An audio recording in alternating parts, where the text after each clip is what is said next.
जय हिंद साथियों। आशा करता हूँ कि आप सभी बहुत ही मस्त और जबरदस्त होंगे। दोस्तों, सबसे पहले आप सभी को गुड मॉर्निंग, राम राम, जय श्री कृष्ण, राधे राधे, जय महाकाल। दोस्तों, बात करेंगे आज की बहुत ही मोस्ट इम्पोर्टेंट होने वाला है आज की क्लास। तो आज की क्लास की हम बात करेंगे कौन सा प्रैक्टिस सेट बात करें तो एडू संधान का जो है न्यू प्रैक्टिस सेट, जो कि पिस्टल सीरीज जो है 8 नंबर का जो है प्रैक्टिस सेट है, बहुत ही ज़्यादा मोस्ट इम्पोर्टेंट होने वाले हैं। और उसका हम फुल एनालिसिस के साथ जो है आज जो है डिस्कस करने जा रहे हैं इस वीडियो के माध्यम से।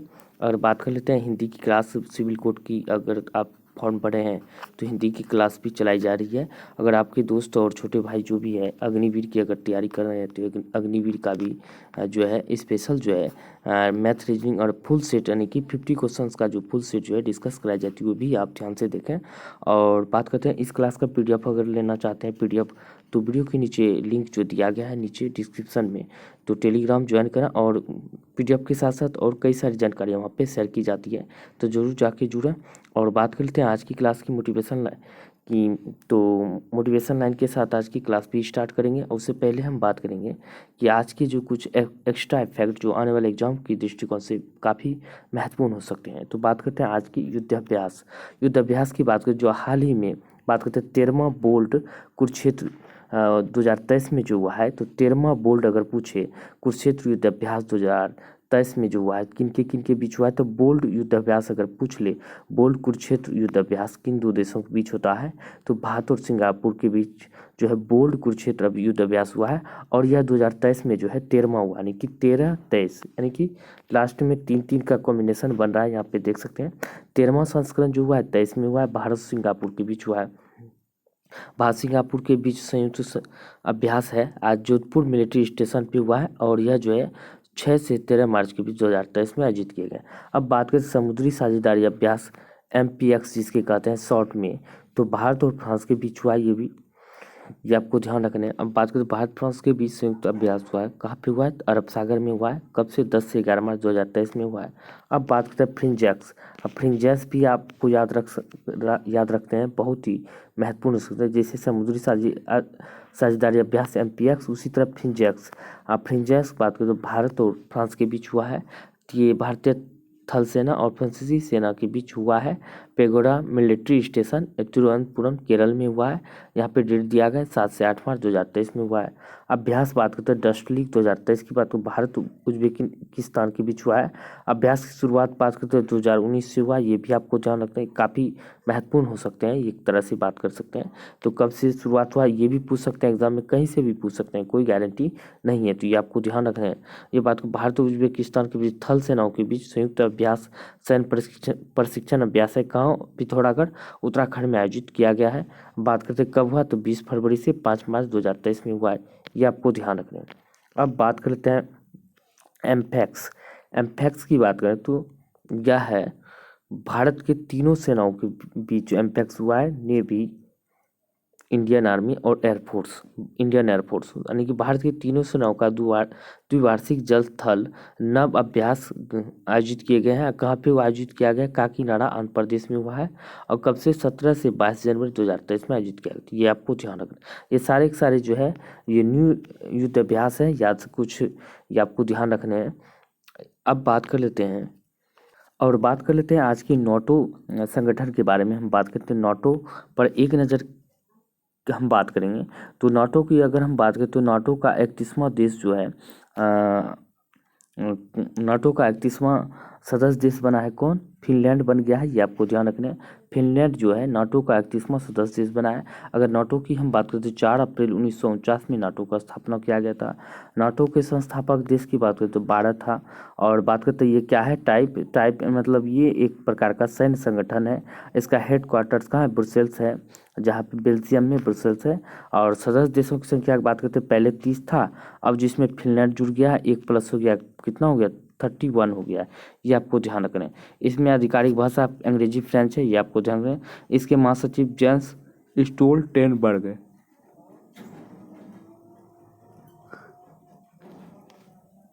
कुल सेना की अगर हम बात करें तो 30 लाख से अधिक भी सेना है।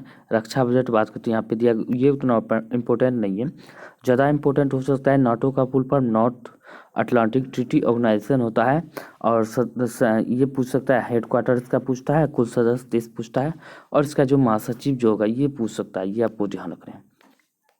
तो अब चलिए आज की मोटिवेशन लाइन की हम बात कर लेते हैं।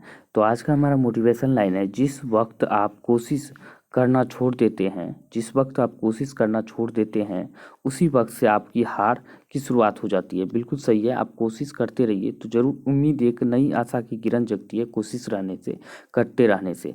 लेकिन कोशिश करते रहने अगर छोड़ देते हैं तो आपकी एक उम्मीद और नई आशा की किरण जो वो भी आप खो देते हैं, तो आपकी हार उसी समय हो जाती है। तो चलिए हम बात करते हैं आज की क्लास की, यानी कि आज का हमारा पहला सवाल की हम बात करें। तो आज का हमारा पहला सवाल है, डीएनए की श्रृंखलाएं बंधी होती है। डीएनए की श्रृंखलाएं जो बंधी होती है किससे? तो बात करते हैं कार्बन बंध से, ऑक्सीजन बंध से, नाइट्रोजन बंध से या हाइड्रोजन बंध से। तो इसका राइट आंसर की हम बात करते हैं, इसका राइट आंसर क्या हो जाएगा? यह डीएनए की जो श्रृंखलाएं जो बंधी होती है तो हाइड्रोजन बंध से बंधी होती है। बात करते हैं निम्नलिखित में से कौन सा केंद्र शासित प्रदेश सर्वाधिक वन आवरण प्रतिशत वाला राज्य है? सर्वाधिक वन आवरण प्रतिशत वाला राज्य बात करें तो पुदुचेरी, लक्षद्वीप, जम्मू कश्मीर, अंडमान निकोबार द्वीप समूह। अगर हम आंसर की बात करें तो जो है सर्वाधिक वन केंद्र शासित प्रदेश जो है सर्वाधिक वन आवरण प्रतिशत वाला राज्य की बात करें तो लक्षद्वीप है। कौन सा है? लक्षद्वीप। राइट आंसर बी हो जाएगा। अब बात करते हैं नेक्स्ट की, यहाँ पे दिया है नकदी फसल में सम्मिलित नहीं है। तो अगर नकदी फसल की हम बात करें तो कौन से इनमें से सम्मिलित नहीं है?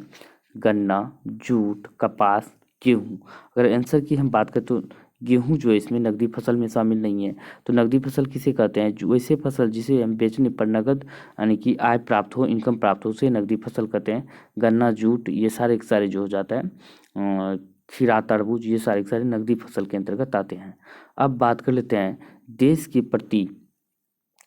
की प्रतिरक्षा, विदेशी मामलों, युद्ध एवं शांति,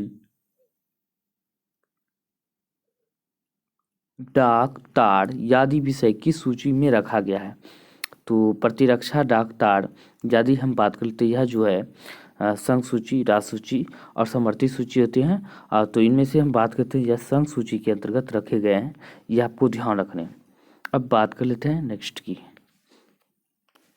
अब वही बात करते हैं समवर्ती सूची की। तो समवर्ती सूची में शिक्षा रखे गए हैं, ये खूब पूछे जाते हैं। अवशिष्ट शक्तियों की बात करें तो ये जो है जो समवर्ती सूची और राष्ट्र सूची में जो सम्मिलित नहीं होते हैं वो जो है ये अवशिष्ट शक्तियों के अंतर्गत रखी जाती हैं, आपको ध्यान रखना है। राष्ट्र सूची के अंतर्गत हम बात करते हैं स्थानीय स्वशासन जो है राष्ट्र सूची के अंतर्गत आते हैं। अब बात करते हैं 5 नंबर क्वेश्चन की, निम्नलिखित में से कौन से भारत की पहली स्पोर्ट यूनिकॉर्न कंपनी कौन बनी है? तो पहली स्पोर्ट यूनिकॉर्न कंपनी की बात करें तो भारत की कौन सी बनी है? तो बात करते हैं Chennai super king, Mumbai Indians, Rajasthan royal और कोलकाता नाइट राइडर्स। अगर आंसर की हम बात करें तो चेन्नई सुपर किंग जो है भारत की पहली स्पोर्ट यूनिकॉर्न कंपनी बनी है, ये आपको ध्यान रखना है। अब बात कर लेते हैं नेक्स्ट की, कौन सा कोशिकांग किसी भी बाहरी पदार्थ तथा खराब कोशिकाओं को पचाकर कोशिका को साफ रखने में मदद करता है? तो कौन सा कोशिकांग जो है किसी भी बाहरी पदार्थ तथा खराब कोशिकाओं को पचाकर कोशिका को साफ रखने में मदद करता है? तो बात करते हैं कौन? गेल्गी एपरेट्स, प्लास्टिस्ट, माइटोकॉन्ड्रिया, लाइसोसोम। तो आंसर की हम बात करें तो इसका राइट आंसर क्या हो जाएगा? तो लाइसोसोम जो है ये इसका राइट आंसर हो जाएगा। अब बात करते हैं निम्नलिखित ब्रिटिश प्रधानमंत्रियों में से किसने भारत में क्रिप्स मिशन भेजा था? तो भारत में क्रिप्स मिशन की हम बात करते तो किस ब्रिटिश प्रधानमंत्री ने भेजा था? तो इसका ऑप्शन की हम बात करते तो जेम्स रेमजे मैकडोनाल्ड,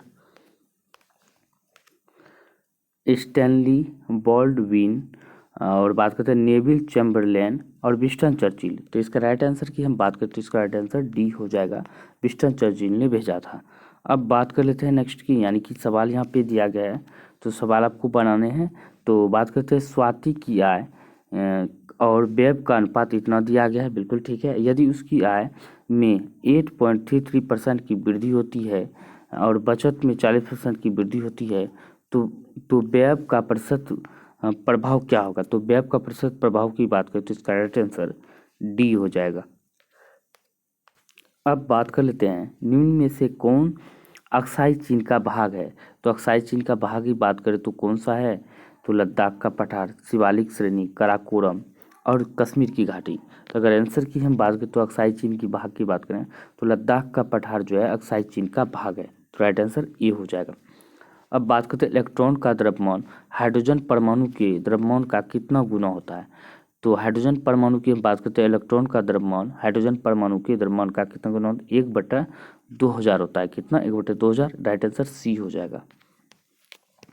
अब बात कर लेते हैं किस राज्य में नवंबर 2022 में लाडली लक्ष्मी योजना 2.0 का शुभारंभ किया है। तो लाडली लक्ष्मी योजना की बात करें तो मध्य प्रदेश सरकार के द्वारा शुरू किया गया है, ये आपको ध्यान रखना है।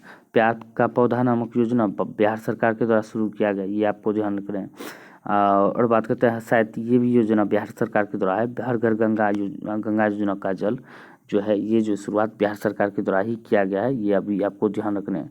राजस्थान की हम बात करें तो यहाँ पे चिरंजीवी योजना की शुरुआत करी गई है। पहले इनकी राशि 10 लाख था, अब इसको बढ़ाकर कितना कर दिया, 25 लाख कर दिया है, ये आपको ध्यान रखना है। ये मोस्ट इम्पोर्टेंट हो जाते हैं, ये आपको ध्यान रखना है। आप बात कर लेते हैं उन शराब त्रासदियों में जिनके परिणाम स्वरूप अंधता आदि होती है हानिकारक पदार्थ है। यानी कि उन शराब त्रासदियों में जिनके परिणाम स्वरूप जो अंधता आदि होती है हानिकारक पदार्थ होती है। तो कौन से हानिकारक पदार्थ होती है, तो बात कर रहे थे इसका राइट आंसर की एथिल अल्कोहल और बात करें बेंजील अल्कोहल और मेथिल अल्कोहल। तो राइट आंसर की हम बात करें तो ये हो जाएगा मेथिल अल्कोहल। ऑप्शन डी इसका राइट आंसर हो जाएगा। अब बात करते हैं लक्षद्वीप कहाँ अवस्थित है। यानी कि लक्षद्वीप की बात करें तो ये कहाँ पे अवस्थित है, तो इसको याद करने का बहुत ही आसान ट्रिक है। तो अरब सागर, हिंद महासागर, बंगाल की खाड़ी, इनमें से कोई नहीं। तो आंसर की बात करें तो राइट आंसर ए हो जाएगा। यानी कि इसको कैसे याद रखना है, तो लक्ष्य रखो अरबपति बनने का। लक्ष्य रखो क्या है, अरबपति बनने का। तो राइट आंसर अरब सागर हो जाएगा, ऐसे भी आपको याद रखना है। अब बात करते हैं फिर में से वह कौन सी समिति है जिनमें राज्यसभा का कोई सदस्य नहीं है। तो जिनमें राज्यसभा का कोई सदस्य नहीं होता, इनमें से कौन सी समिति नहीं है, समिति नहीं है। तो हम बात करते हैं प्राक्कलन समिति की बात करते हैं, इसका राइट आंसर ए हो जाएगा। इसमें जो है राज्यसभा का कोई एक भी सदस्य नहीं होता है, क्योंकि इसमें 30 सदस्य होते हैं, जिसमें कि 30 का 30 लोकसभा से होता है। किससे, लोकसभा से।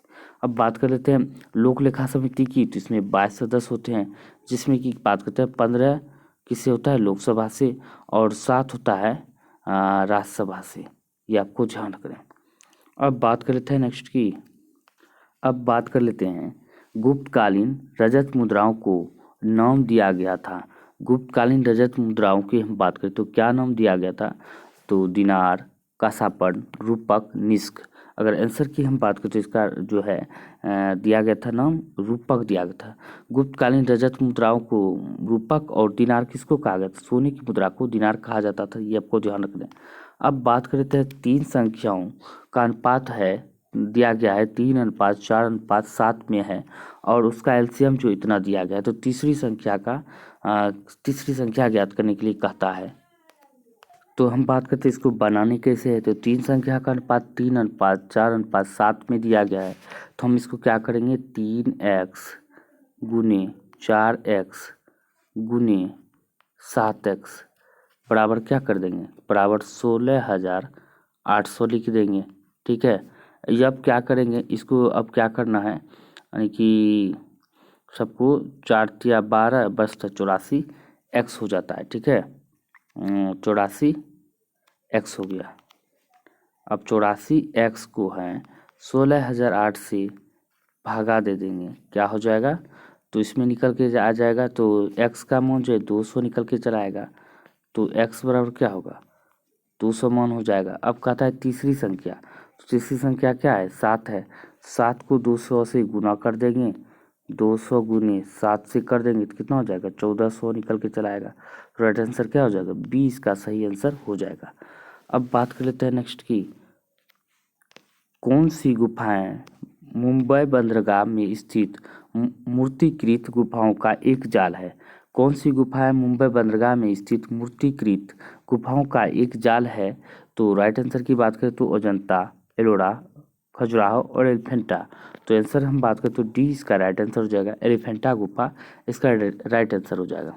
अब बात करते हैं, ये भी अल्मोड़ा भी महाराष्ट्र में, अजंता भी महाराष्ट्र में, खजुराहो पे मध्य प्रदेश में स्थित है। ये काफ़ी बार पूछे गए हैं, तो बहुत ही फेमस है ये भी आपको ध्यान रखना है। अब बात करते हैं अश्व यदि एकाएक चलना प्रारंभ कर दे तो अश्वरोही के गिरने की आशंका का क्या कारण है? तो अश्वरोही के गिरने की आशंका का क्या कारण हो जाएगा? जड़त्वाघूर्ण, द्रव्यमान का संरक्षण नियम, विश्राम जड़त्व, गति का तीसरा नियम। तो राइट आंसर की बात करें तो क्या आंसर हो जाएगा? एकाएक अगर चलना प्रारंभ कर देता है, वो विश्राम स्थिति में है, तो ये क्या हो जाएगा? विश्राम का जड़त्व। एकाएक चलना प्रारंभ, पहले विश्राम था और चलना प्रारंभ कर देगा तो विश्राम का जड़त्व हो जाएगा आंसर। अब बात करते हैं निम्नलिखित में से ट्रांजिस्टर कंप्यूटरों की किस पीढ़ी से संबंधित है? किस पीढ़ी से है, यानी कि ये से भी क्वेश्चन पूछे जा सकते हैं। तो ट्रांजिस्टर का प्रयोग किस पीढ़ी के कंप्यूटर में किया गया था, ये भी आपको ध्यान रखना है। तो पहली पीढ़ी के कंप्यूटर की बात करें तो वैक्यूम ट्यूब का प्रयोग किया गया था। किसमें? वैक्यूम ट्यूब का, वैक्यूम ट्यूब का। अब बात करें दूसरी पीढ़ी में क्या प्रयोग किया था? ट्रांजिस्टर का प्रयोग दूसरी पीढ़ी में हुआ था। राइट आंसर बी हो जाएगा। अब बात करते हैं अलाउद्दीन खिलजी द्वारा प्रचलित बाजार नियंत्रण व्यवस्था का संचालन इनमें से किस विभाग के नियंत्रणाधीन था? तो अलाउद्दीन खिलजी द्वारा प्रचलित बाजार नियंत्रण व्यवस्था का संचालन निम्नलिखित में से किस विभाग के नियंत्रणाधीन था?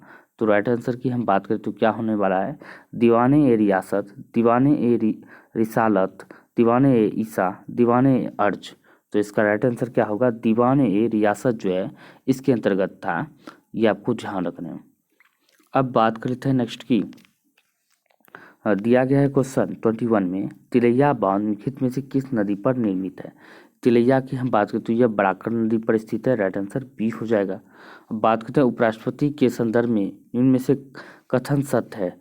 तो उपराष्ट्रपति के बारे में बात करते हैं, कौन से कथन जो है असत्य है, क्या है? सत्य कथन है, ये आपको ध्यान रखना है। चलिए बात कर लेते हैं उपराष्ट्रपति राज्यसभा के प्रधान सभापति होते हैं, बिल्कुल सही है। अब बात करते हैं उपराष्ट्रपति को हटाने के लिए राज्यसभा पहले पहल करेगा, ये भी सही है। उपराष्ट्रपति को हटाने से 14 दिन पूर्व सूचना देनी होती है, बिल्कुल सही है। कृष्णकांत पहले उपराष्ट्रपति थे जिनका निधन उनके पद पर रहते हुए हुआ था, ये भी सही है। तो इसका राइट आंसर क्या हो जाएगा? राइट आंसर डी, इनमें से सभी के सभी सही आंसर है। अब बात करते हैं नेक्स्ट की, दिया गया है किस देश की भारत के साथ सबसे लंबी स्थलीय सीमा है? तो किस देश के साथ भारत की सबसे लंबी स्थलीय सीमा है? तो बात कर लेते हैं जो है कि भूटान, अफगानिस्तान, बांग्लादेश और चीन बांग्लादेश। तो बात करते हैं तो किसके साथ है? बांग्लादेश, यानी कि पोते के साथ। कितना है? 4096 किलोमीटर है, ये आपको ध्यान रखना है। इसका राइट आंसर डी हो जाएगा। बात करते हैं 17 नवंबर 2022 को कहाँ पर काशी तमिल समागम शुरू हुई है? तो काशी तमिल समागम जो है शुरुआत हुई है किस जगह पे? बात कर लेते हैं उदयपुर, मुंबई, वाराणसी, पटना। तो राइट आंसर क्या होगा? इसका राइट आंसर सी हो जाएगा। वाराणसी में शुरुआत हुआ। अब यहाँ पे दिया गया यदि 12,500 को 12% वार्षिक ब्याज की दर से 4 वर्ष में साधारण ब्याज ज्ञात करें, ये भी आपको ध्यान आसानी से ज्ञात कर सकते हैं। तो क्या हो जाएगा? तो 12,500 को क्या करेंगे? 12 गुने 4/100 कर देंगे, तो 200 न 200 ऐसे भी कट जाता है। क्या हो जाएगा? 4 गुने 25 125 कर दें 400, ये हो जाता है 500, ये हो गया 500। अब 500 को 12 से गुने कर देंगे, 12 पंचे 60, कितना हो गया? 6,000, इसका राइट आंसर हो जाएगा। तो सी इसका राइट आंसर हो जाएगा। अब बात करते हैं नेक्स्ट की, यहाँ पे दिया गया भारतीय संघ में किसी राज्य को सम्मिलित करने का अधिकार किसे है? तो भारतीय संघ में किसी राज्य को अगर सम्मिलित करना है तो किसे अधिकार है? राष्ट्रपति को, प्रधानमंत्री को, सांसद को, लोकसभा अध्यक्ष को। अगर इसका राइट आंसर की हम बात करें तो सांसद को इसका अधिकार प्राप्त है, सम्मिलित करने का अधिकार। अब बात करते हैं कौन सा सुमेलित नहीं है? तो सुमेलित नहीं है, ये आपको चुनने हैं। अब बात करते हैं कागज कटनी, यही सुमेलित नहीं है। तो इसका राइट आंसर ए हो जाएगा। सूरत सूती वस्त्र, ये सही है। चुर्क सीमेंट उद्योग, ये भी सही। लुधियाना होजरी के लिए, ये तीनों सुमेलित है। अब बात करते हैं यदि पृथ्वी की त्रिज्या जो है क्या होगा? यदि पृथ्वी की त्रिज्या की हम बात करें तो 1% घटा दी जाए, यहाँ पे 1% है, ये आपको ध्यान रखने हैं। ये 1% कह रहा है घटा दी जाए तो गुरुत्वीय त्वरण पर क्या प्रभाव पड़ेगा। तो गुरुत्वीय त्वरण पे हम बात करते हैं क्या प्रभाव पड़ेगा, अपरिवर्तित रहेगा या बढ़ेगा, घटेगा, पहले बढ़ेगा फिर घटेगा। तो इसका राइट आंसर की हम बात करें तो क्या हो जाएगा, तो ये क्या होगा, बढ़ेगा। क्या होगा, बढ़ेगा। अब बात करते हैं मार्क्स के अनुसार वर्ग का आशय लोगों को ऐसे समूह से है जिनकी एक जैसी सामाजिक पृष्ठभूमि है, जिनका एक व्यवसाय है, जो एक जैसी राजनीतिक चेतना से युक्त है, जिनका आर्थिक व्यवस्था में एक स्थान है। तो राइट आंसर क्या होगा, तो राइट आंसर इसका डी हो जाएगा, जिनका आर्थिक व्यवस्था में एक सा स्थान है। अब बात करते हैं अस्पृश्यता के विरुद्ध पहली बार आवाज उठाने वाले राष्ट्रीय नेता कौन थे। तो अस्पृश्यता के विरुद्ध जो है पहली बार आवाज उठाने वाले राष्ट्रीय नेता की हम बात करते हैं महात्मा गांधी, डॉक्टर भीमराव अम्बेडकर, नारायण गुरु, ज्योतिबा फुले। तो राइट आंसर की हम बात करें तो डी इसका राइट आंसर हो जाएगा, ज्योतिबा फुले पहले नेता थे। बात कर लेते हैं नेक्स्ट की, यहाँ पे दिया गया है राज दरबार में भेजे गए ईस्ट इंडिया कंपनी के प्रतिनिधि के साथ कौन से सर्जन गए थे जो सम्राट फर्रुखसियार को उनके कष्टकारी रोग से मुक्त करने के लिए प्रयासरत हुए थे। तो कौन से सर्जन भेजे गए थे, तो बात करते हैं कुक, मार्टिन, जॉन सुरमत और हेमिस्टन। तो राइट आंसर की हम बात करें तो क्या हो जाएगा, हेमिस्टन को भेजे गए थे। इसका सही आंसर डी हो जाएगा। बात करते हैं सवाना घास के मैदान का सर्वाधिक विस्तार है। तो सवाना घास के मैदान का सर्वाधिक विस्तार की बात करें तो कहाँ पे है, तो एशिया, उत्तरी अमेरिका, दक्षिण अमेरिका, अफ्रीका। तो सवाना का जो है विस्तार सर्वाधिक कहाँ पे है, अफ्रीका में। राइट आंसर डी हो जाएगा। अब बात करते हैं नेक्स्ट की 33 की, तो सरकड़िया आयोग की सिफारिश का संबंध है। सरकड़िया आयोग की सिफारिश की हम बात करें तो राजस्व वितरण से, भारत के राष्ट्रपति की शक्तियों एवं कार्यों से, संसद की सदस्यता से, केंद्र और राज्यों के बीच संबंध से। तो सरकड़िया आयोग की हम बात करें तो इसका राइट आंसर डी हो जाएगा, केंद्र और राज्यों के बीच संबंध से है। अब बात करते हैं इनमें से कौन सा अपेक्षाकृत अच्छा विद्युत रोधक है। अपेक्षाकृत बात करते हैं अच्छा विद्युत रोधक कौन है, ऊन, कपास का धागा, कास्ट, एबोनाइट। तो राइट आंसर क्या हो जाएगा, डी इसका राइट आंसर हो जाएगा। अब बात करते हैं हाल ही में पहला बायोस्फीयर रिजर्व के लिए अंतर्राष्ट्रीय दिवस कब मनाया गया। तो पहला बायो रिजर्व के लिए अंतर्राष्ट्रीय दिवस की हम बात करते हैं कब मनाया गया, तो 3 नवंबर को मनाया गया, ये आपको ध्यान रखना है। अब बात करते हैं पोषण के स्वपोषी रूप के लिए डैश आवश्यक होता है। पोषण के स्वपोषी रूप के लिए हम बात कर लेते हैं तो आवश्यक क्या होता है, क्लोरोफिल और ऑक्सीजन या मीथेन, कार्बन मोनोऑक्साइड और पानी, या कार्बन डाइऑक्साइड, पानी, क्लोरोफिल और सूर्य का प्रकाश। तो राइट आंसर की हम बात करें तो राइट आंसर डी हो जाएगा। बात करते हैं फीफा अंडर 17 महिला विश्व कप 2022 का आयोजन किस देश में किया गया। 2022 का आयोजन की हम बात करते हैं किस देश में किया गया, तो कहाँ पे किया गया, भारत में किया गया, ये आपको ध्यान रखना है। अब बात करते हैं निम्न में से भोजपत्र वृक्ष मिलता है। अब भोजपत्र वृक्ष की हम बात करें तो कहाँ पे मिलता है, तो हिमालय में, अरावली पर्वतमाला में, शिवालिक और तराई क्षेत्र में, विंध्याचल पर्वतमाला में। तो राइट आंसर की हम बात करते हैं कहाँ पे मिलता है, हिमालय में। बात करते हैं भारतीय गन्ना अनुसंधान स्थित है। तो भारतीय गन्ना अनुसंधान की बात करें तो कहाँ पे स्थित है, तो इसका राइट आंसर की हम अगर बात करें तो लखनऊ, लुधियाना, कोयम्बटूर या मैसूर। तो राइट आंसर क्या हो जाएगा, तो इसका राइट आंसर ए हो जाएगा, लखनऊ में। अब बात करते हैं निम्न में से कौन भारतीय राष्ट्रीय कांग्रेस का अध्यक्ष कभी नहीं चुना जा सके। तो इनमें से कौन भारतीय राष्ट्रीय कांग्रेस का अध्यक्ष जो है कभी नहीं चुना गया, तो बात करते हैं इसका आंसर की बाल गंगाधर तिलक, लाला लाजपत राय या दोनों या मोतीलाल नेहरू। तो राइट आंसर क्या हो जाएगा, तो बाल गंगाधर तिलक जो है भारतीय राष्ट्रीय कांग्रेस का कभी भी अध्यक्ष नहीं चुना गया है, ये आपको ध्यान रखने हैं। बात करते हैं नई शिक्षा नीति 2020 किस समिति की सिफारिश पर तैयार की गई।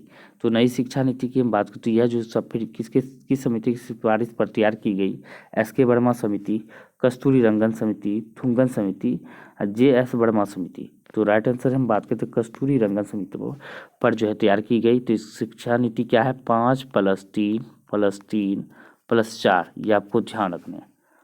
पहले क्या था, 10+2+3 था, ये आपको ध्यान रखना है। अब बात कर लेते हैं हुंडरू जलप्रपात निर्मित है। तो हुंडरू जलप्रपात की हम बात करते हैं तो यह निर्मित कहाँ पे है? कावेरी नदी, गोदावरी नदी, स्वर्णरेखा नदी या महानदी। तो राइट आंसर की हम बात करते हैं यह स्वर्णरेखा नदी पर स्थित है। अब बात करते हैं पेयजल निम्न में से किसकी अधिकता के कारण ब्लू बेबी सिंड्रोम होता है? यानी कि पेयजल में जो है किसकी अधिकता के कारण के कारण जो है ब्लू बेबी सिंड्रोम हो जाता है? सल्फाइड, क्रोमियम, पारा, नाइट्रोजन, नाइट्रेट, यानी कि सॉरी नाइट्रोजन नहीं नाइट्रेट। तो राइट आंसर क्या होगा? नाइट्रेट की अधिकता से जो है ब्लू बेबी सिंड्रोम होता है। बात करते हैं ऋग्वेद के किस मंडल में शूद्र का उल्लेख पहली बार मिलता है? तो शूद्र का उल्लेख की बात करते हैं पहली बार मिलता है 7वें मंडल, 8वें मंडल या 9वें मंडल या 10वें मंडल। तो राइट आंसर क्या हो जाएगा? 10वें मंडल में मिलता है। राइट आंसर डी हो जाएगा। बात करते हैं एमएस वर्ड में एक नया पृष्ठ या दस्तावेज बनाने के लिए निम्न में से किस कीबोर्ड शॉर्टकट का प्रयोग किया जाना चाहिए? तो किस कीबोर्ड शॉर्टकट का प्रयोग किया जाना चाहिए? CTRL+J, CTRL+N, CTRL+P, CTRL+B। तो राइट आंसर क्या होगा? न्यू दस्तावेज बनाने के लिए जो हम बात करें तो नया पृष्ठ लेने के CTRL+ जो है N का प्रयोग किया जाता है। न्यू यानी कि N, ये आपको ध्यान रखना है। अब बात करते हैं रेपो रेट विचारणीय होता है। तो रेपो रेट की हम बात करते हैं यह विचारणीय होता है क्या? तो यह क्या होते हैं? तो मौद्रिक नीति के अंतर्गत आते हैं, राजकोषीय नीति के अंतर्गत आते हैं या श्रम नीति के अंतर्गत आते हैं, जनसंख्या नीति के अंतर्गत आते हैं। रेपो रेट की हम बात करें तो क्या होना चाहिए? ये मौद्रिक नीति के अंतर्गत होना चाहिए। तो राइट आंसर ए हो जाएगा। इसका राइट आंसर ए होना चाहिए, आपको ध्यान में रखना है। ये यानी कि कन्फ्यूज़न है कि मौद्रिक नीति के अंतर्गत ही, राजकोषीय नीति तो होगा नहीं, जनसंख्या नीति। तो इसका राइट आंसर ए ही होना चाहिए। ये आप कमेंट करके जरूर बताएं ये ठीक है या गलत है। तो अब बात करते हैं दसवंत एवं बसावन किस मुगल शासक के दरबार में चित्रकार हैं? तो दसवंत या बसावन की बात करते तो किस मुगल शासक के दरबार में चित्रकार थे? तो बात करते हैं इसका राइट आंसर की हम बात करते तो क्या होना चाहिए? तो जहांगीर, शाहजहां, अकबर और हुमायूं। तो राइट आंसर की बात करते तो या अकबर के समय में जो है दसवंत बसावन जो है जो प्रमुख चित्रकार थे अकबर के समय के। बात कर लेते हैं वर्षा जल की pH मान कितना से कम होने पर यह अम्लीय वर्षा कहलाती है? तो अम्लीय वर्षा की बात करें तो 5.6, 5.5 और 6.2 या 6.6। तो इसका राइट आंसर की बात करें तो वर्षा का जल जो है 5.5 से कम होने पर जो है यह अम्लीय वर्षा कहलाता है। ये आपको ध्यान रखना है। अब बात करते हैं प्लाज्मा में पाए जाने वाला निम्न में से कौन सा प्रोटीन शरीर में प्रासरणीय संतुलन बनाता है? तो कौन सा प्रोटीन जो प्रासरणीय संतुलन बनाता है? एल्ब्यूमिन, ग्लोबुलिन, फाइब्रिनोजन और न्यूट्रोफिल। तो राइट आंसर की बात करें तो क्या होना चाहिए? तो राइट आंसर एल्ब्यूमिन होता है। राइट आंसर ए हो जाएगा। बात करते हैं निम्नलिखित में से कौन सा युग्म सही सुमेलित है नहीं है? तो सही सुमेलित कौन सा नहीं है? तो ये आपको ध्यान रखना है। तो चलिए चुनेंगे कौन से जो है ये सही सुमेलित नहीं है। इब्न बतूता मोरक्को देश का निवासी था, बिल्कुल सही है। मार्को पोलो इटली का था, ये भी सही है। अब्दुल रज्जाक जो है ये कहाँ अब्दुल रज्जाक, ये भी जो है अब्दुल रज्जाक तुर्की का यहाँ दिया गया, ये गलत है। तो राइट आंसर सी हो जाएगा। अब्दुल रज्जाक जो है ये भी शायद अब्दुल रज्जाक जो है इटली का ही निवासी था, ये आपको ध्यान रखना। नूनीज जो है पुर्तगाल का था, ये सही है। तो राइट आंसर क्या हो जाएगा? सी हो जाएगा। अब बात करते हैं भारत के वर्तमान महालेखा नियंत्रक यानी कि CGA कौन है? एक होता है CAG, एक होता है CGA। तो वर्तमान में जो है CAG जो है गिरीश चंद्र मुर्मू है। क्या है? गिरीश चंद्र मुर्मू है CAG। अगर CGA की बात करें तो ये कौन हो जाएगा? तो इसका हम बात करते हैं क्या हो जाएगा? तो राइट आंसर की हम बात करें इसका राइट आंसर जो है क्या हो जाएगा? भारती दास। राइट आंसर सी हो जाएगा। अब बात करते हैं निम्न हैलोजनों में कौन सबसे अभिक्रियाशील होगा? तो निम्न हैलोजनों में से कौन सबसे अधिक अभिक्रियाशील होगा? तो राइट आंसर की हम बात करें तो फ्लोरीन, क्लोरीन, ब्रोमीन, आयोडीन। तो राइट आंसर की हम बात करें तो फ्लोरीन जो है अधिक जो है अभिक्रियाशील होगा। ये राइट आंसर ए हो जाएगा। अब बात करते हैं विजयनगर साम्राज्य की वित्तीय व्यवस्था की मुख्य विशेषता क्या थी? तो वित्तीय व्यवस्था की मूल व्यवस्था विशेषता की बात करते हैं, अधिशेष लगाना, भू राजस्व और बंदरगाहों से आमदनी, मुद्रा प्रणाली। तो राइट आंसर क्या होगा? भू राजस्व जो है वित्तीय व्यवस्था की प्रमुख विशेषता थी, ये आपको ध्यान रखना है। बात करें भारत की पहली पंचवर्षीय योजना का प्रमुख लक्ष्य क्या था? तो प्रमुख लक्ष्य की हम बात करते क्या होता है? औद्योगिक विकास, आर्थिक विकास और आत्मनिर्भरता, गरीब उन्मूलन, कृषि का विकास। तो राइट आंसर की बात करें तो क्या हो जाएगा? तो राइट आंसर की हम बात करें तो यह डी हो जाएगा, कृषि का विकास। दूसरे में क्या था? उद्योग था। अब बात करते हैं निम्नलिखित में से कौन सा शिपयार्ड भारतीय नौसेना के लिए युद्धपोत बनाता है? तो कौन सा शिपयार्ड जो भारतीय सेना के लिए युद्धपोत बनाता है? Mazagon Docks Mumbai, Cochin Shipyard Cochin, Hindustan Shipyard Visakhapatnam, Garden Reach workshop Kolkata. तो राइट आंसर की बात करते हैं मझगांव डॉक्स मुंबई के द्वारा जो है भारतीय नौसेना के लिए युद्धपोत बनाता है, ये आपको ध्यान रखना है। राइट आंसर ये हो जाएगा।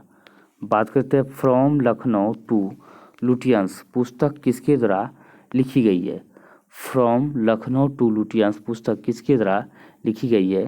तो अभिज्ञान प्रकाश, अजय के पांडे, अमरकांत, नीना गुप्ता। तो राइट आंसर क्या हो जाएगा? अभिज्ञान प्रकाश के द्वारा लिखी गई है। अब बात कर लेते हैं नेक्स्ट की। तो यहाँ पे दिया निम्न में से किस लेंस के द्वारा सिर्फ काल्पनिक प्रतिबिंब बनता है?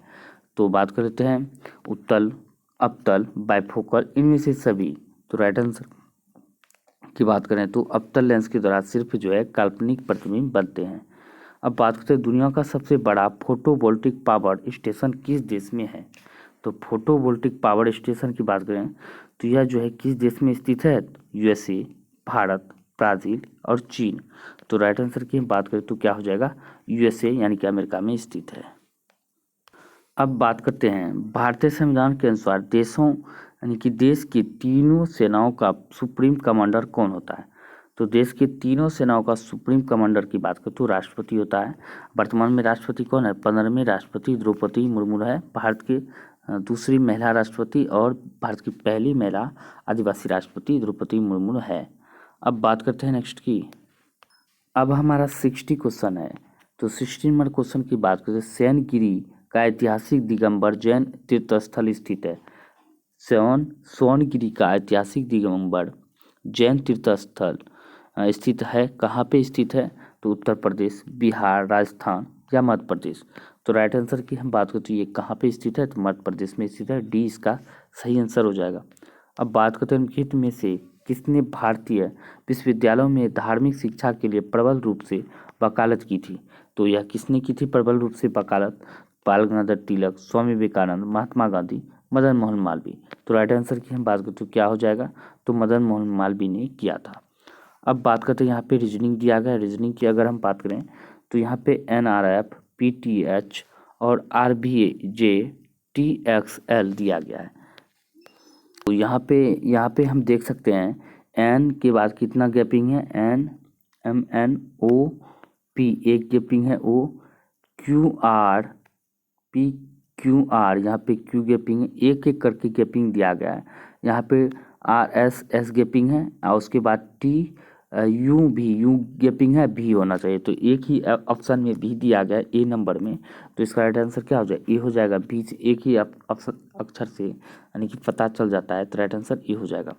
अब बात करते हैं खारे पानी में उगने वाले पौधे क्या कहलाते हैं? खारे पानी में उगने वाले पौधे की हम बात करते हैं क्या कहलाते हैं? हेलोफाइट कहलाते हैं, ये आपको ध्यान रखना है।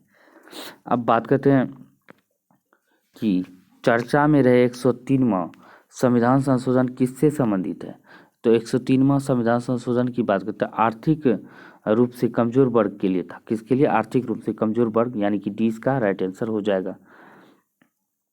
अब बात करते हैं 6 से 18 नवंबर 2022 तक किस देश में संयुक्त राष्ट्र का 27वां जलवायु परिवर्तन सम्मेलन यानी COP 27 आयोजित हुए? तो COP 27 की बात करें तो ये कहाँ पे आयोजित हुए? मिस्र में आयोजित हुए, ये आपको ध्यान रखना है। अब बात कर लेते हैं नेक्स्ट की हड़प्पा संस्कृति पर दुनिया का सबसे बड़ा संग्रहालय कहाँ विकसित किया जा रहा है? तो दुनिया का सबसे बड़ा संग्रहालय की बात करें तो लोथल गुजरात, रोपड़ पंजाब, कालीबंगा राजस्थान, राखीगढ़ी हरियाणा। तो इसका राइट आंसर क्या हो जाएगा? राखीगढ़ी हरियाणा, यानी कि डी इसका राइट आंसर हो जाएगा। अब बात करते हैं सरहुल त्योहार कौन सी जनजाति द्वारा मनाई जाती है? तो सरहुल त्योहार की बात करें तो ये मनाई जाती है किस जनजाति के द्वारा? तो उराव जनजाति के द्वारा मनाई जाती है सरहुल त्योहार। कहाँ पे मनाया जाता है? झारखंड में मनाया जाता है। झारखंड, ये आपको ध्यान रखना है। अब यहाँ पे दिया गया भारत का नियंत्रण एवं महालेखा परीक्षक निम्न में से किसका एक मित्र एवं मार्गदर्शक होता है? तो किसका मित्र एवं मार्गदर्शक होता है? तो इसका राइट आंसर की हम बात करते हैं प्रवर समिति, प्राक्कलन समिति, प्रधानमंत्री समिति, यानी कि लोक लेखा समिति। तो राइट आंसर की बात करती है लोक लेखा समिति की होती है, ये आपको ध्यान रखना है। अब बात करते हैं निम्नलिखित में से कौन सा नीति निर्देशक तत्व है? तो कौन सा नीति निर्देशक तत्व है? तो बात करते हैं प्रेस की स्वतंत्रता, समान नागरिक संहिता, भ्रम की स्वतंत्रता, विधि के समक्ष समानता। तो राइट आंसर की बात करें तो क्या होना चाहिए?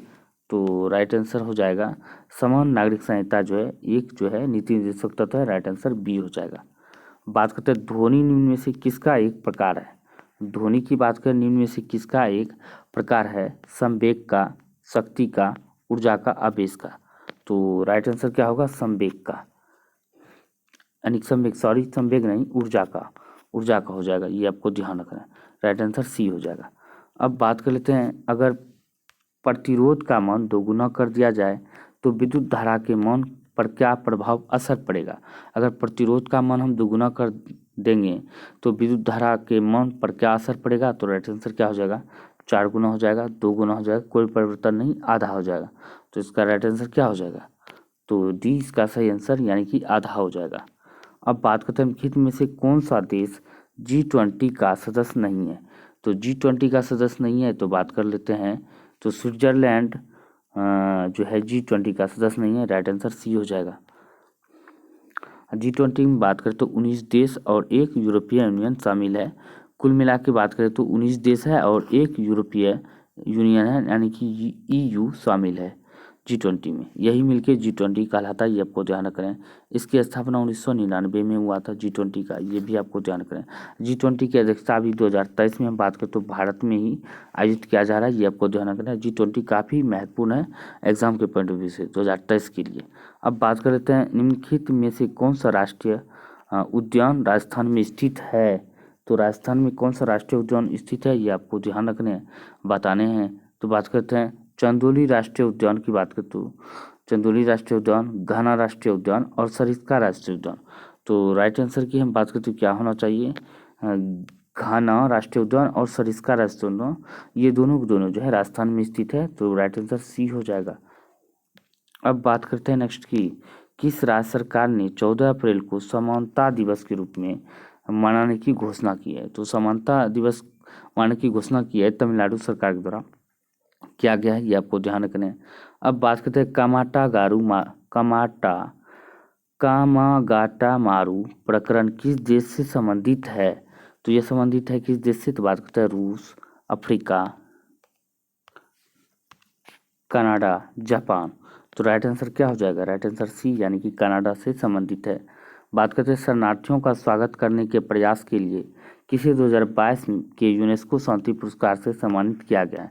तो यूनेस्को शांति पुरस्कार से किसे सम्मानित किया गया है? तो एंजेला मार्केल, यानी कि डी इसका राइट आंसर हो जाएगा, ये आपको ध्यान रखना है। शिंजो आबे की हम बात करें तो काफ़ी महत्वपूर्ण है, इसी का देन है जो भारत में बुलेट ट्रेन चलाया गया है और इसका जो मृत्यु जो है नाड़ा में, जापान के नाड़ा में गोली मारकर हत्या कर दी थी, ये आपको ध्यान रखना है शिंजो आबे को, ये आपको ध्यान रखना है।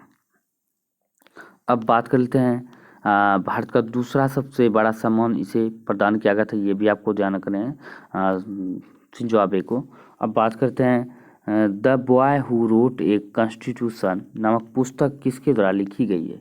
तो यह पुस्तक जो है किसके द्वारा लिखी गई है? तो बात करते हैं डॉक्टर सोनू फोगाट, राजेश तलवार, राम बहादुर राय, अनंत दास। तो राइट आंसर क्या हो जाएगा? राजेश तलवार के द्वारा लिखी गई है, बी इसका राइट आंसर हो जाएगा। बात करें बादशाहनामा में किस मुगल सम्राट के राजनीतिक तथा सामाजिक जीवन का वर्णन किया गया है? तो हम बात करते हैं इसमें वर्णन किया गया जहांगीर, शाहजहां, अकबर, हुमायूं। तो हम बात करते हैं राइट आंसर की, तो राइट आंसर क्या हो जाएगा? शाहजहां में वर्णन किया गया है, राइट आंसर बी हो जाएगा। अब बात करें निम्नलिखित में से कौन सी एक संस्था विदेशी वाणिज्य उधारी को नियमित करती है? तो विदेशी वाणिज्य संस्था, यानी कि कौन सी संस्था जो है विदेशी वाणिज्य उधारी को नियमित करती है? सेबी, वित्त मंत्रालय, वाणिज्य मंत्रालय, आरबीआई। तो राइट आंसर की हम बात करते तो कौन करती है? तो आरबीआई के द्वारा किया जाता है।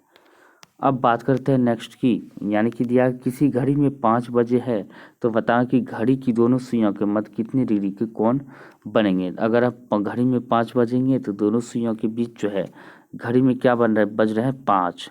तो इसमें हम बात करते हैं जैसे घड़ी यहाँ पे 12 है, यहाँ पे 6 है, या 3 है और 9 है। तो अगर 5 यहाँ पे 5 है तो 12 पे ऐसे करके शून्य बन रहे हैं। तो क्या हो जाएगा? इसमें कौन जो बन रहा है यहाँ पे कितने डिग्री का कौन बन रहा है? तो 150 डिग्री, यानी कि सी इसका राइट आंसर हो जाएगा। अब बात करते हैं निम्नलिखित में से किससे यह पता चलता है कि प्रशिक्षण देने के बाद व्यक्ति विशिष्ट ज्ञान या कौशल अर्जित कर सकता है। तो विशिष्ट ज्ञान या कौशल अर्जित कर सकता है तो बात कर लेते हैं।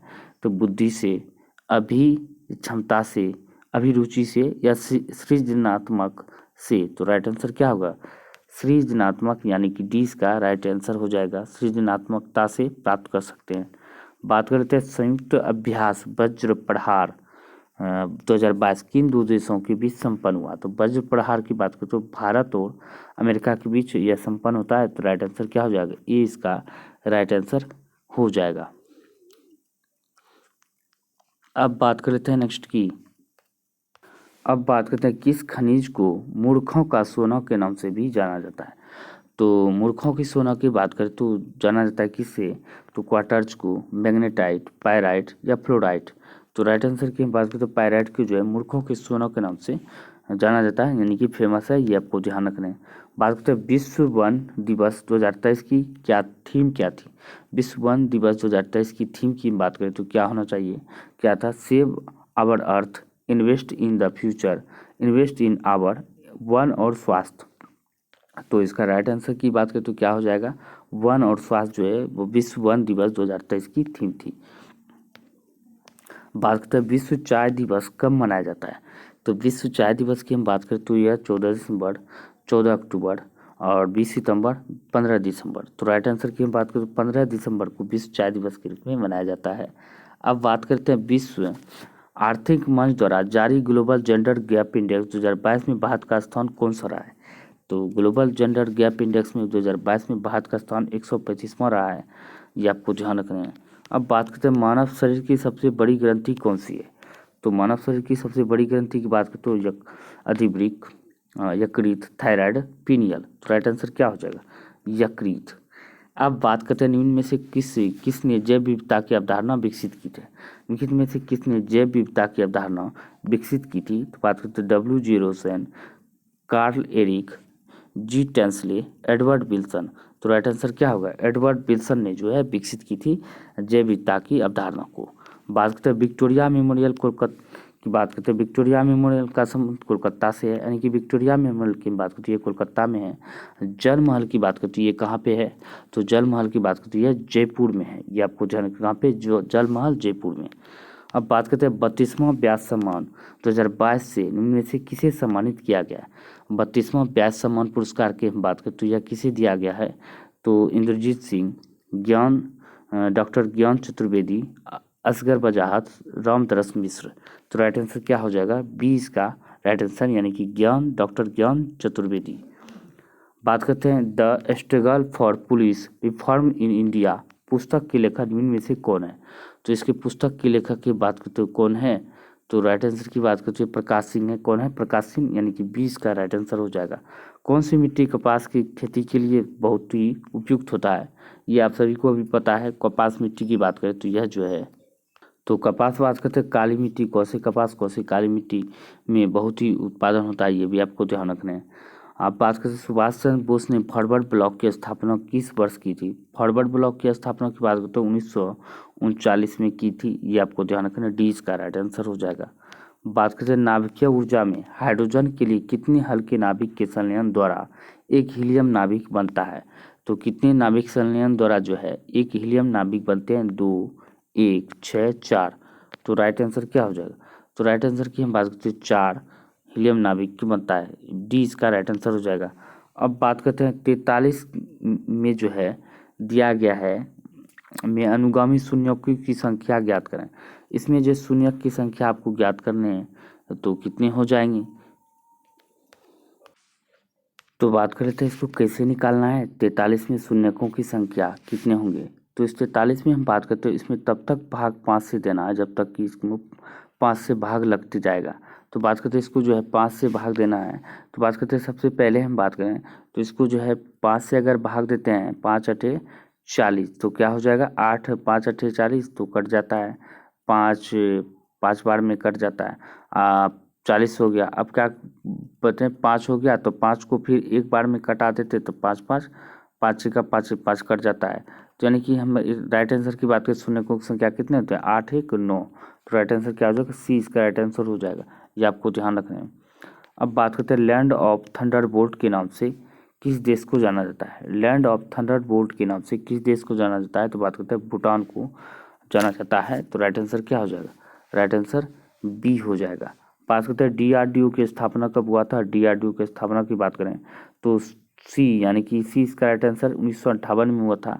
नासा की भी स्थापना की बात करें तो ये भी हुआ था 1958 में भी इसका स्थापना किया गया था। ये आपको ध्यान रखना है। नासा और डीआरडीओ का स्थापना 1958 में ही हुआ था।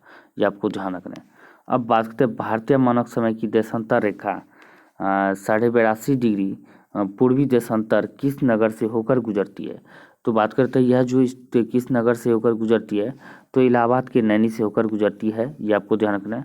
भारत का मानक समय रेखा की बात करते हो 5 राज्यों से होकर गुजरती है कुल 5 राज्यों से। अब बात करते हैं वो कौन कौन से राज्य हैं। तो बात करते हैं पहला जो है छत्तीसगढ़ है 6 से छत्तीसगढ़ आंध्र प्रदेश हो गया।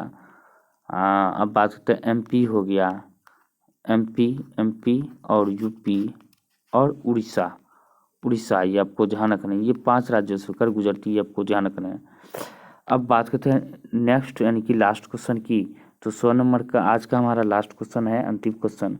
तो बात करते हैं निम्न में से कौन नवंबर 2022 में अंतर्राष्ट्रीय हॉकी महासंघ के नए अध्यक्ष के रूप में चुने गए। तो नए अध्यक्ष के रूप में हम बात करते हैं कौन चुने गए हैं। तो बात कर लेते हैं नरेंद्र बत्रा मार्क कड्रॉन मोहम्मद तैयब इकराम राजीव खन्ना। तो राइट आंसर की हम बात करते हैं इसका राइट आंसर सी हो जाएगा मोहम्मद तैयब इकराम को चुने गए हैं। तो दोस्तों उम्मीद करता हूँ कि आज की वीडियो आप सभी के लिए बहुत ही पसंद आया। तो वीडियो को लाइक करें शेयर करें चैनल को सब्सक्राइब जरूर करें। मिलते हैं अगले वीडियो में तब तक के लिए जय हिंद जय भारत।